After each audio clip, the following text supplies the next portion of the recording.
જ્યારે તમે કોઈ ખોટું કામ કરો છો અથવા તમારી જાત સાથે જૂઠું બોલો છો ત્યારે અંદરથી એક નાનકડો અવાજ આવે છે, એક એવી ફિલિંગ જે કહે છે આ બરાબર નથી. આ અવાજ કોઈ બીજાનો નથી, એ તમારો કોન્શિયસ છે, તમારો અંતરાત્મા.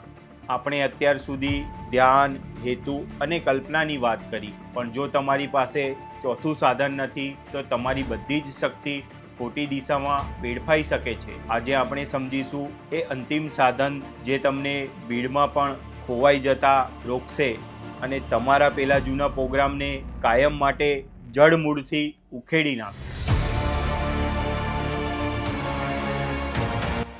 અંતરાત્મા એ તમારા મગજનો ભાગ નથી, એ તમારા આત્માનો અવાજ છે. આપણું મન ઘણીવાર આપણને લાલચ આપે છે, ડરાવે છે અથવા શોર્ટકટ બતાવે છે. આ બધું જ પેલા ભૂતનું કામ છે, પણ અંતરાત્મા હંમેશા સત્ય જાણે છે. તે જાણે છે કે તમારા માટે ખરેખર શું સાચું છે.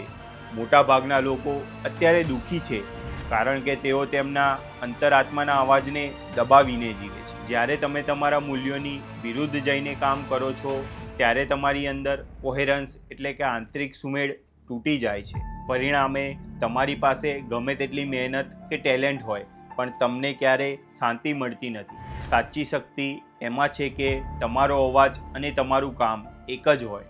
જ્યારે તમે તમારા અંતરાત્માના અવાજને અનુસરો છો તો ત્યારે તમને કોઈ બળજબરી કરવાની જરૂર નથી. તમારો આત્મવિશ્વાસ કોઈ ટેકનિકથી નથી આવતો પણ તમારી સચ્ચાઈમાંથી આવે છે. જ્યારે તમે જાણો છો કે તમે સાચા છો ત્યારે આખી દુનિયા તમારી સામે હોય તો પણ તમે અંદરથી અડગ રહી શકો છો. આ જ સાચી સ્વતંત્રતા એટલે કે પોતાની માલિકી છે. અંતરાત્મા એ ફિલ્ટર જેવું કામ કરે છે. તે તમારા હેતુને શુદ્ધ કરે છે અને તમારી કલ્પનાને મર્યાદા અને ગરિમા આપે છે. જે માણસ પોતાના અંદરના અવાજને સાંભળે છે એ ક્યારેય પ્રોગ્રામનો ગુલામ બની શકતો નથી.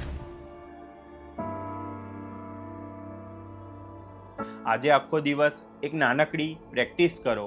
કોઈ પણ નિર્ણય લેતા પહેલાં ભલે એ નાનો હોય, ફક્ત 2 સેકન્ડ માટે થોભો અને તમારી અંદર પૂછો, શું આ મારો સાચો જવાબ છે? જો અંદરથી થોડી પણ અકળામણ કે ખચકાટ થાય તો સમજી લેજો કે એ તમારો અસલી અવાજ નથી. જે ક્ષણે તમે તમારા અંતરાત્માના અવાજ પર એક્શન લેશો એ જ ક્ષણે તમે પેલા ભૂતની પકડમાંથી મુક્ત થવા લાગશો. પોતાની જાત સાથે પ્રમાણિક રહેવું એ જ સૌથી મોટી શક્તિ છે. આપણે 4 સાધનો જોયા: ધ્યાન, હેતુ, કલ્પના અને અંતરાત્મા. આ 4 શસ્ત્રો તમારી પાસે છે.